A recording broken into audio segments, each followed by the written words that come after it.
High students, welcome to my channel physics in easy way. आपण पहिल्या दोन व्हिडिओमध्ये पाहिलं, ग्रॅव्हिटेशन चॅप्टरला सुरुवात केली 10th स्टँडर्डच्या. तर याच्यामध्ये ह्या सायन्स सब्जेक्टमध्ये फर्स्ट जो चॅप्टर आहे ग्रॅव्हिटेशन, त्याच्यामध्ये आपण सांगितलं की न्यूटननी ग्रॅव्हिटेशनल फोर्स कसा डिस्कवर केला. त्यानंतर केप्लर्सने त्याचे लॉज कसे डिफाईन केले, किंवा त्याने सांगितलं की कुठल्या ऑर्बिटमध्ये प्लॅनेट्स फिरतात. इलिप्टिकल ऑर्बिटमध्ये म्हटलं. इलिप्टिकल ऑर्बिट म्हणजे जी सर्कल नाही, जी कशासारखी आहे, एका एगसारखी, एगच्या शेपमध्ये, त्याला म्हटलं इलिप्टिकल ऑर्बिट. अशा इलिप्टिकल ऑर्बिटमध्ये फिरतो आहे हे सांगितलं. नेक्स्ट पॉईंट आहे अर्थ्स ग्रॅव्हिटेशनल ॲक्सिलरेशन. आता ह्या शब्दामध्ये सगळे अर्थ्स म्हणजे पृथ्वीनं जे ॲक्सिलरेशन अप्लाय केलं आहे, अर्थ्स ग्रॅव्हिटेशनल ॲक्सिलरेशन म्हटलं आहे, त्याला आपण जे पृथ्वीनं किंवा जे अर्थनं एक्झर्ट केलं आहे त्याला आपण अर्थ्स ग्रॅव्हिटेशनल ॲक्सिलरेशन म्हणतो. आता हे आलं कसं सांगा बरं. आपण सांगितलं ॲक्सिलरेशन कधी येतं, पुन्हा विचार करू. ॲक्सिलरेशन कधी येतं ॲक्सिलरेशन? तर ॲक्सिलरेशनचा फॉर्म्युला माहिती आहे. ॲक्सिलरेशन इज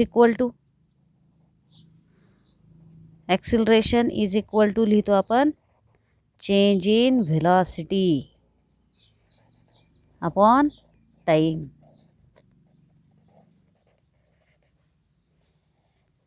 आता change in velocity upon time म्हणजे याचा अर्थ व्हेलॉसिटी असेल तर ॲक्सिलरेशन येईल, बरोबर आहे.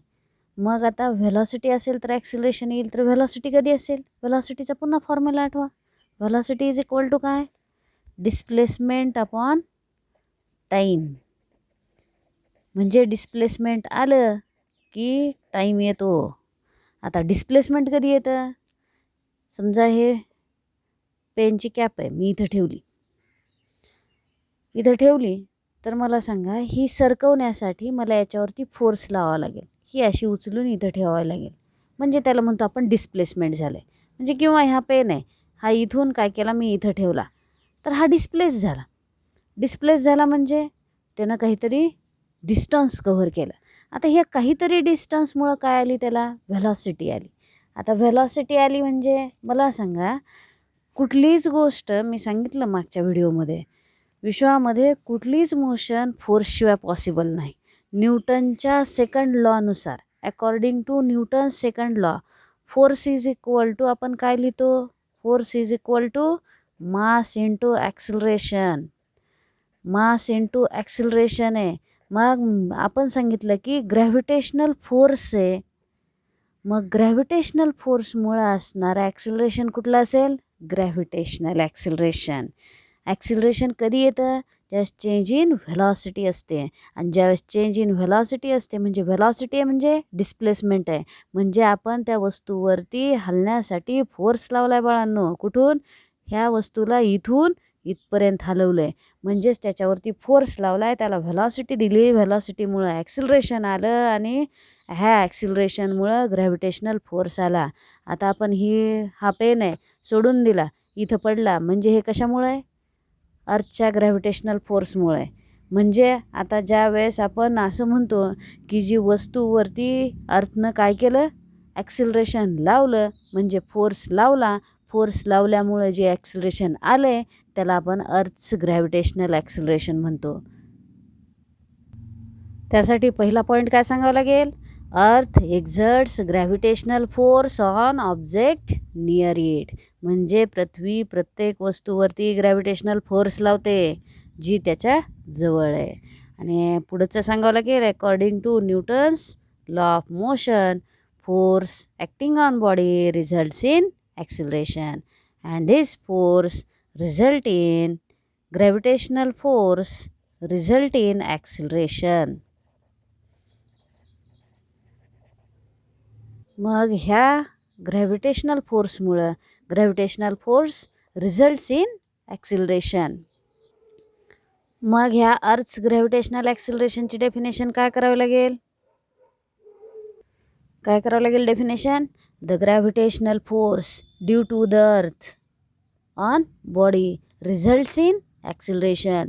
ग्रॅव्हिटेशनल फोर्समुळं जो अर्थनी लावला आहे प्रत्येक वस्तूवरती, त्याच्यामुळे जे ॲक्सिलरेशन येतं त्याला ॲक्सिलरेशन ड्यू टू ग्रॅव्हिटी म्हणतो किंवा ग्रॅव्हिटेशनल ॲक्सिलरेशन. आणि आत्तापर्यंत ते कुठल्या सिम्बॉलने दाखवलं आहे? The symbol of gravitational acceleration is small g. It is denoted by small g. Acceleration हे वेक्टर आहे. वेक्टर आहे म्हणजे सदिश आहे, म्हणजे ज्याला दिशा आहे. सदिश आणि अदिश असे दोन प्रकार पाडतो आपण. सदिश म्हणजे ज्याला दिशा आहे आणि अदिश म्हणजे ज्याला दिशा नाही. तुमचं वजन कुठल्या दिशेला आहे सांगायची गरज आहे नाही. पण आपण जर एखाद्या वस्तूला व्हेलॉसिटी दिली तर आपण टू व्हीलरवरती ट्रॅव्हल करतो, कुठल्या दिशेने आहेत हे सांगावं लागतं. तुम्हाला आम्ही कुठं सांगतो दिशा कुठं आहे? सांगता ना पण तुम्ही, आम्ही कुठं चाललो आहे? पुण्याकडे चाललो आहे, आम्ही मुंबईकडे चाललो आहे. ह्याचा अर्थ काय झाला? त्याची डायरेक्शन सांगताय. म्हणजे हे ॲक्सिलरेशन ही व्हेक्टर क्वांटिटी आहे, म्हणजे जी सदिश राशी आहे. आता हे ॲक्सिलरेशन आहे आपलं साधं ॲक्सिलरेशन पण वेक्टर आहे आणि हे ॲक्सिलरेशन ड्यू टू ग्रॅव्हिटी आहे, हे पण वेक्टरच असणार ना. मग हे जे वेक्टर आहे हा वेक्टरची आता सदिश म्हणजे ह्याला दिशा आहे. मग ह्या ॲक्सिलरेशन ड्यू टू ग्रॅव्हिटीची दिशा कुठली हो? हे काय, हा पेन टाकला तो वर जातो आहे की नाही? हा पेन टाकल्यावर कुठं जातो? इकडं खालच्या दिशेने. म्हणजे याची डायरेक्शन कुठली आहे?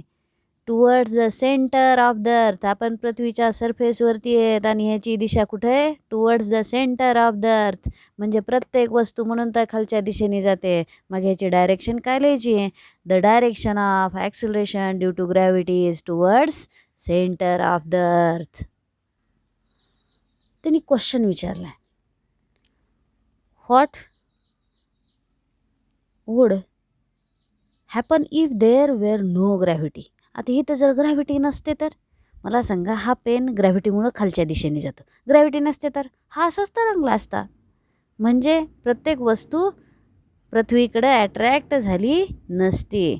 आणि जर असं असतं, मागच्या वर्षी तुम्ही न्यूटन्स लॉ ऑफ ग्रॅव्हिटेशन पाहिला, युनिव्हर्सल लॉ ऑफ ग्रॅव्हिटेशन. काय सांगितलं?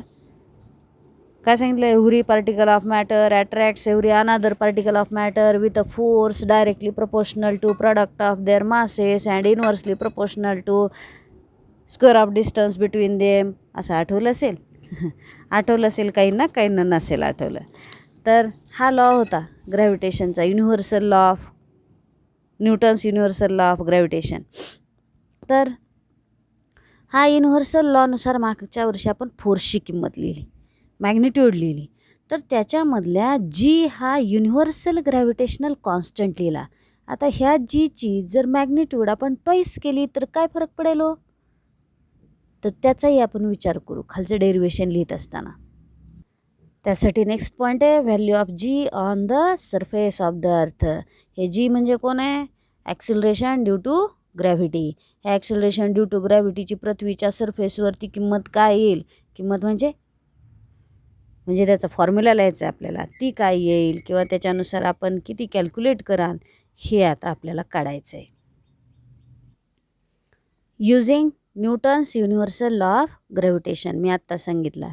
फोर्स इज इक्वल टू काय लिहितो आपण? G capital M small M upon R square.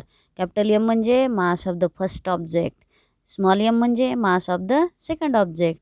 Capital M म्हणजे पृथ्वीचं मास आपण गृहीत धरलं, स्मॉल एम म्हणजे गृहीत धरू हा पेन त्याच्यावरती ठेवला आहे तर त्याचं मास आपण गृहीत धरलं, आणि हा फोर्स त्या दोन्हीमध्ये असणारा, आणि स्मॉल आर स्क्वेअर याचा अर्थ डिस्टन्स बिटवीन टू ऑब्जेक्ट. आता हे जीची मॅग्निट्यूड डबल केली तर मला सांगा फोर्स हे अंशामध्ये जीची मॅग्निट्यूड डबल केली तर काय होईल हो? फोर्स डबल होईल. मास वाढवलं तर फोर्स वाढेल, हे मास वाढवलं तर फोर्स वाढेल, हे आर वाढवलं तर हे छेदात आहे, छेदातल्या किंमत जर वाढवली तर भागाकार कमी होतो, म्हणजे फोर्स कमी होईल. आता हे झालं युनिव्हर्सल लॉनुसार. पण फोर्स इज इक्वल टू काय लिहितो आपण? Mass into acceleration. आता force is equal to mass into acceleration according to Newton second law of motion. आता माझ्याकडे इथं ॲक्सिलरेशनच्या ऐवजी ॲक्सिलरेशन ड्यू टू ग्रॅव्हिटी काय लिहू? Force is equal to m g. मग लिहू इथं सबस्टिट्यूट करू. काय लिहू सबस्टिट्यूट करायचं?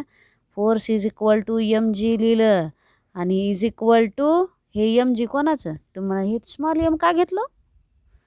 अहो तुम्ही ॲक्सिलरेशन ह्या पेनला देणार आहेत, म्हणजे त्या वस्तूला पृथ्वीला फिरवणार आहेत नाही, म्हणजे त्या mass into acceleration due to gravity कोणावरती, ॲक्सिलरेशन ड्यू टू ग्रॅव्हिटी कोणावर लावली जाते, त्या वस्तूवरती, जी वस्तू पृथ्वीच्या सरफेसवर ठेवली किंवा तिथं काही अंतरावरती आहे. तर मग त्यावेळेस आपण काय म्हणावं लागेल, कोणाचं मास घ्यावं लागेल, त्या वस्तूचं घ्यावं लागेल, पृथ्वीचं घेऊन चालणार नाही. एम जी फोर्सची किंमत टाकली एम जी, कॅपिटल जी, पुन्हा त्यानंतर कॅपिटल एम, हे स्मॉल एम म्हणजे त्या वस्तूचं मास अपॉन आर स्क्वेअर. ह्या एमला हे एम कॅन्सल करा, काय राहील, जी इज इक्वल टू काय राहील, G is equal to G M upon R square. हे राहिलं. आता जर आपण गृहीत धरू ना ही पृथ्वीचा सरफेस आहे आणि त्याच्यावरती आपण ही तर वस्तू ठेवली ती स्मॉल एम नावाची, जिचं मास आहे. मला सांगा इथून इथपर्यंतचं अंतर किती हो, रेडियस ऑफ द अर्थ.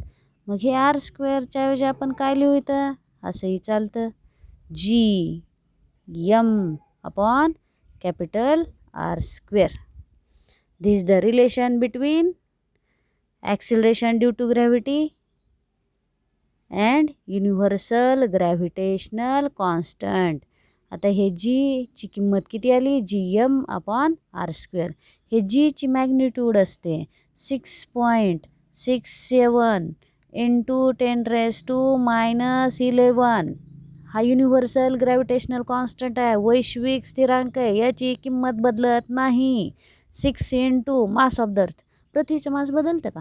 तुम्हाला नाही मॅडम, काल काय झालं, इकडचा डोंगर काय केला, खोदला, नेऊन पृथ्वीच्या सरफेसवरच कुठंतरी टाकला ना, दुसरीकडं कुठं हवेत टाकला का?